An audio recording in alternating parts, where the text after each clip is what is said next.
മുഴുവൻ എന്നോട് കഴിക്കാനാ പറഞ്ഞത്. പക്ഷേ ഞാൻ പാതി എടുത്തു വെച്ചു. വേണ്ട അഴകി, മഹാദേവന്റെ പ്രസാദമല്ലേ. നീയല്ലേ മഹാദേവനെ പൂജിക്കുന്നതും പ്രസാദിപ്പിക്കുന്നതും. നീ തന്നെ മുഴുവനും കഴിച്ചോളൂ. വേണ്ട, ഇത് കഴിക്കൂ. എന്ത് വന്നാലും തുല്യം തുല്യെന്നല്ലേ നമുക്ക്. ഇത് കഴിക്കാം.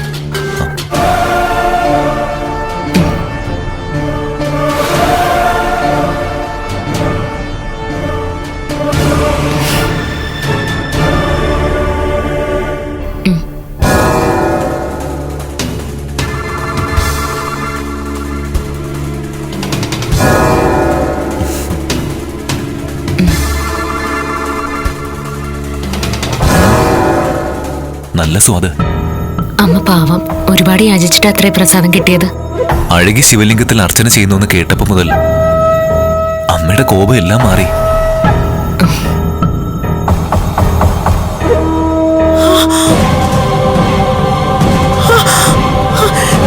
അയ്യോ, നീ എന്താ ഈ കഴിക്കുന്നേ? അയ്യോ, അമ്മ തന്ന പായസത്തിന്റെ പകുതി ഞാനെടുത്ത് വെച്ചിട്ടുണ്ടായിരുന്നു. ദാ ഇപ്പൊ കഴിഞ്ഞു. അത് മുഴുവൻ നിന്നോട് കഴിക്കാനല്ലേ ഞാൻ പറഞ്ഞത്. എന്റെ മോനെന്തിനാ അത് കൊടുത്തത്? ഞാൻ കഴിച്ചതുകൊണ്ട് എന്താ അമ്മേ കുഴപ്പം? അത് കഴിക്കാൻ പാടില്ലടാ. അത് കഴിച്ച മരണം ഉറപ്പ്.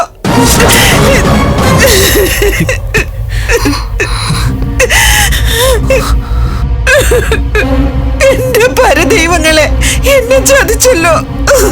എന്താ അമ്മ പറ്റിയത്?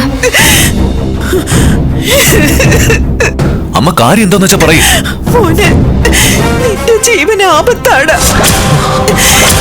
ഞാൻ തമ്പുരാട്ടിയോട് പോയി മറുമരുന്ന് എന്തെങ്കിലും ഉണ്ടോന്ന് ചോദിക്കാം.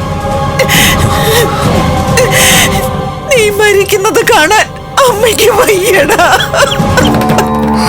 അമ്മ എന്തൊക്കെയാ പറയുന്നത്? ദൈവത്തെ തൊട്ടതിന് പകരമായിട്ട് രഹസ്യമായിട്ട് ഇവളെ കൊന്നു കളയാനായിരുന്നു തമ്പുരാട്ടിയുടെ കൽപ്പന.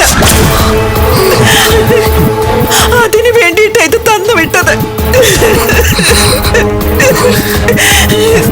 അബദ്ധത്തില് നീ ഇത് കഴിച്ചു കളഞ്ഞല്ലോ മോനെ.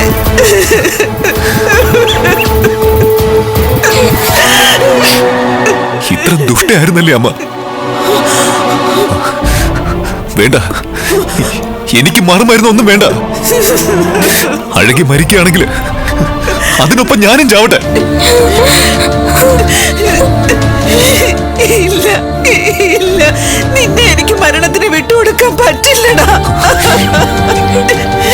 ഞാൻ വിട്ടുകൊടുക്കില്ല. എന്റെ ദേവി കാത്തോണേ. അയ്യോ,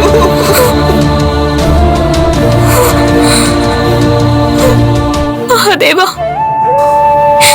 ഇതെന്നെ കൊല്ലാനുള്ളതായിരുന്നെങ്കിൽ ഒരു സൂചന തരാമായിരുന്നില്ലേ? ഞാനിതെന്റെ ഭർത്താവിന് കൊടുക്കില്ലായിരുന്നല്ലോ. എന്നോട് പൊറുക്ക്. അറിയാതെ ചെയ്തു പോയതാണ്. അഴകി, കുറച്ചു മുമ്പ് നീ പറഞ്ഞില്ലേ, എന്ത് കിട്ടിയാലും നമുക്കത് തുല്യ മൂല്യമാണെന്ന്. അത് മരണമാണെങ്കിലും അങ്ങനെ തന്നെയാ.